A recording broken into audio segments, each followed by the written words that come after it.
नमस्ते। मैं डॉक्टर ज्योति करूँ। आज इस वीडियो में हम वर्षा ऋतु यानी कि बारिश के मौसम में खान पान कैसे रखना है, कौन सी चीज़ें नहीं करनी, इसकी जानकारी लेंगे। आयुर्वेद शास्त्र में 6 ऋतु बताए हैं: वर्षा, शरद, हेमंत, शिशिर, वसंत, ग्रीष्म। इनमें से वर्षा ऋतु में बीमारियां सबसे ज़्यादा होती हैं। टाइफाइड, कॉलेरा, मलेरिया, डेंगू, सर्दी, खांसी, बाकी वायरल इन्फेक्शन इस ऋतु में ज़्यादा होते हैं।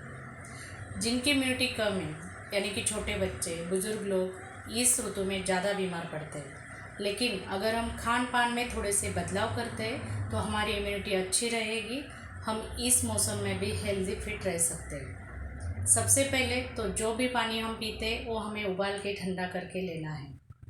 धान्य जो खाने के लिए हम यूज़ करते हैं जैसे गेहूँ, चावल, वो कम से कम 1 साल पुराना होना चाहिए। चावल अगर हम नया लेते हैं तो उसे हमें भून कर लेना चाहिए और उसके बाद में हमें पकाना चाहिए।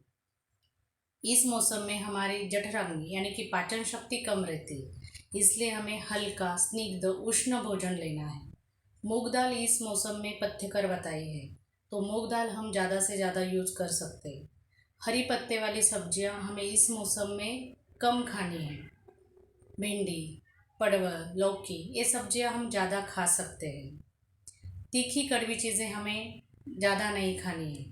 हमारा जो खाना है वो मधुर, अम्ल, लवण रस युक्त होना चाहिए। मधुर यानी कि मीठी चीज़ें हम खा सकते हैं। यानी कि थोड़ी बहुत खट्टी चीज़ें हम खा सकते हैं। लवण यानी कि थोड़ा फार नमकीन इस मौसम में हम खा सकते हैं। हमारा जो भी भोजन रहेगा वो स्निग्ध होना चाहिए, यानी कि तेल, घी का प्रयोग इस मौसम में थोड़ा ज़्यादा कर सकते हैं।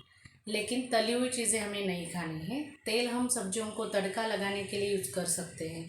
गाय का घी हम दाल चावल में ऐड करके खा सकते हैं, दूध में मिला के खा सकते हैं। गाय का घी रोटी को लगाकर भी हम खा सकते हैं। स्निग्ध चीज़ों के कारण हमारे शरीर में स्निग्धता बनी रहेगी।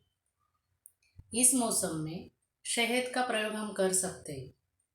उबाल के ठंडे किए पानी के साथ रोज़ 1 चम्मच शहद हम ले सकते हैं, लेकिन हमें ध्यान रखना है कि शहद कभी भी गर्म करके या गर्म पानी के साथ बिल्कुल भी नहीं लेना है।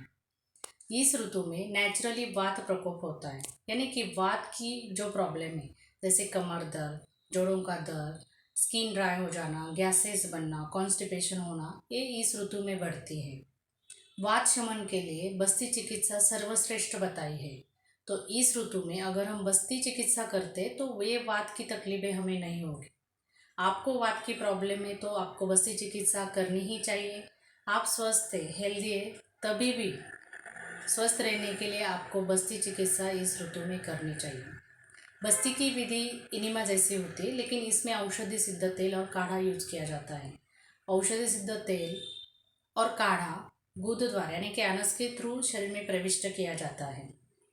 इसके कारण वात दोष का शमन हो जाता है, हमारे बॉडी का वात प्राकृत रहता है। बस्ती के साथ डेली हम अभ्यंग कर सकते हैं, यानी कि तेल से शरीर को मसाज कर सकते हैं।